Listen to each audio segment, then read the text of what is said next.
Olá, quarto ano, tudo bem? Hoje a gente vai para a aula de ciências. Como é que vocês estão? Estão bem? Graças a Deus. Ó, nós vamos dar continuidade ao estudo dos recursos naturais, que a gente já começou sobre o solo, né? A gente vai dar continuidade. Mas antes, vamos recapitular a página 32. A gente viu os recursos naturais, é o começo da segunda unidade do livro, né? Segunda unidade do livro. E aí a gente viu sobre a Terra, um planeta único, tá lá na página 32. Vimos que a Terra é o único planeta que tem condições favoráveis à vida, né? Condições adequadas à existência da vida, como no caso dos recursos naturais, que são essenciais para que os seres vivos sobrevivam. E aí, não esqueça, quando a gente fala seres vivos, estamos falando de animais, plantas e pessoas, tá certo? Bom, página 33 está falando sobre o que são ou o que é os recursos naturais, né? Vimos que os recursos naturais são recursos que extraímos da natureza, né, que ganhamos do ambiente natural e que são fundamentais para a existência da vida na Terra. Nós vimos que um deles é o Sol, né? A luz do Sol. O Sol, além de nos fornecer luz, nos fornece também calor. Então, o Sol é um recurso essencial para a existência da vida no nosso planeta. Vimos também que outros recursos, como o solo, a água, o ar, são essenciais para a existência da vida. Isso na página 32, tá? Estou na página 32. Bom, nós vimos que além desses recursos, o ser humano aprendeu ao longo da sua existência, ao longo da história, ele aprendeu a retirar do ambiente outros materiais que facilitam a sua vida, como por exemplo o alumínio, que é extraído do subsolo.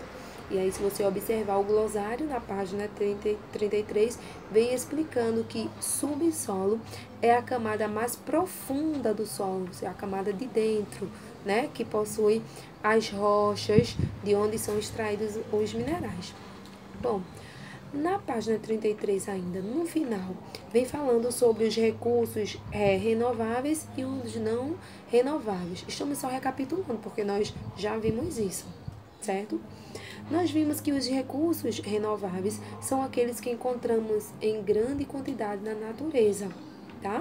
Como o ar, a luz, como a água, a madeira.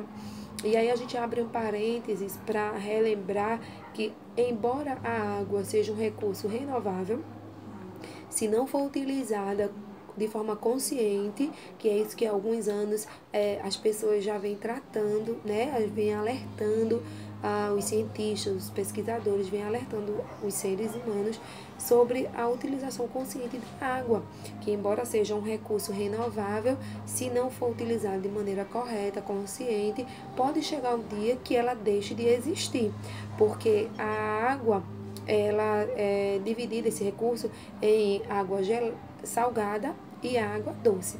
E a maior parte da água que existe no planeta é salgada, ou seja, não é própria para o consumo das pessoas, dos seres vivos, inclusive. E aí, a água que é própria para o consumo, a água doce, ela é encontrada em menor quantidade. Então, deve ser usada de forma consciente, tá? E a gente viu também os recursos não renováveis. Vimos que os recursos renováveis são aqueles que demoram milhões de anos para se formar na natureza, milhões até milhares, né, de anos. E aí a gente viu que, como exemplo desses recursos não renováveis, temos o solo, os minerais, o petróleo, tá? Bom, nós vamos adiantar a página 35, só relembrando, tá? Não é aula de hoje não, a gente tá recapitulando. Nós vimos o primeiro recurso natural que o livro trouxe, que é o solo. Nós vimos que o solo é a camada mais superficial do nosso planeta, ou de cima, né? Nós vimos que ele é uma mistura de pedaços de rochas, pedaços diferentes de rocha, de restos de seres vivos, animais, plantas e pessoas, e também é composto de ar e água, tá? Nós vimos que o solo, do jeito que existe hoje, levou milhões de anos para ser formado. E aí, ele é consequência da fragmentação das rochas. Glossário, novamente, diz que fragmentação é a ação de quebra, né? A ação de quebrar em partes.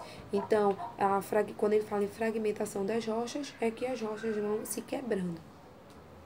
E aí, mais abaixo da página 35, ele traz o passo a passo, explicando direitinho. Quem não leu, quem já leu, é bom ler novamente para relembrar esse conteúdo, tá certo?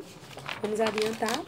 Página 36 vai falar sobre a composição e tipos de solos. Nós já vimos, vamos só estar relembrando.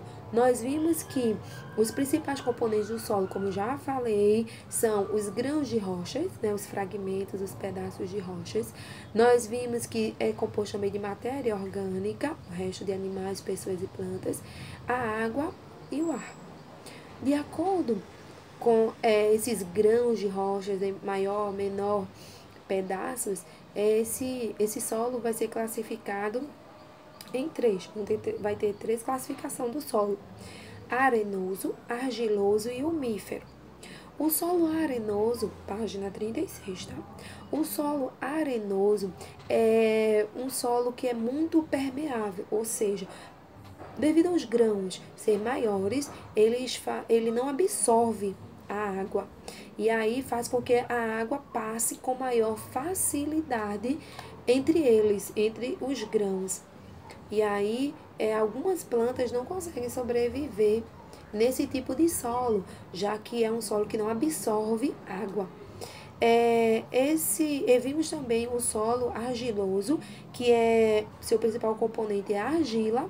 A argila, ela é um solo menos permeável, ou seja, ela retém a água, segura a água, e aí o solo acaba ficando encharcado, né? Algumas plantas também não conseguem sobreviver nesse tipo de solo. Página 37, nós vimos o solo umífero. O solo umífero é um solo próprio para a produção, para a produção agrícola. É um solo rico em quantidade de matéria orgânica e aí ele é considerado ótimo para o cultivo de diversas plantas, certo? Bom, vimos até aí. Hoje, para a aula de hoje, vamos para a página 40. Página 40. Coloquem aí e a gente volta já.